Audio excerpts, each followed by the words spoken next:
கோடை வெயில் தாக்கத்திலிருந்து பொதுமக்களை காத்திட திருப்போரூர் ஒன்றியத்தில் திமுக சார்பில் நீர்மோர் பந்தல்களை ஒன்றிய பெருந்தலைவர் இதயவர்மன் திறந்து வைத்தார்.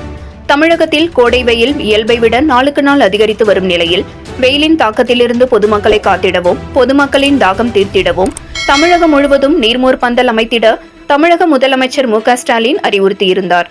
அதன் அடிப்படையில் வெயிலின் தாக்கத்தை தணிக்க திருப்போரூர் வடக்கு ஒன்றியம் புதுப்பாக்கம் ஊராட்சியில் ஊராட்சி மன்ற தலைவர் ஆறுமுகம் ஏற்பாட்டில் நீர்மோர் பந்தல் திறப்பு விழா நடைபெற்றது.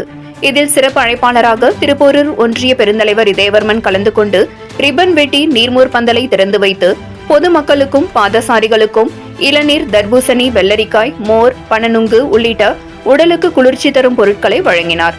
இதனைத் தொடர்ந்து பொன்மார் ஊராட்சியில் ஊராட்சி மன்ற தலைவர் நாராயணன் ஏற்பாட்டில் நீர்மோர் பந்தலை இதயவர்மன் திறந்து வைத்து பொதுமக்களுக்கு இளநீர், தர்பூசணி, நீர்மோர் ஆகியவற்றை வழங்கினார். இந்நிகழ்ச்சியில் தலைமை செயற்குழு உறுப்பினர் அன்புச்செழியன், திருப்போரூர் வடக்கு ஒன்றிய துணை செயலாளர் வெண்பேடு ரமேஷ் உள்ளிட்டோருடன் மாவட்ட ஒன்றிய நிர்வாகிகள், பேரூராட்சி நிர்வாகிகள் உள்பட பலர் கலந்து கொண்டனர்.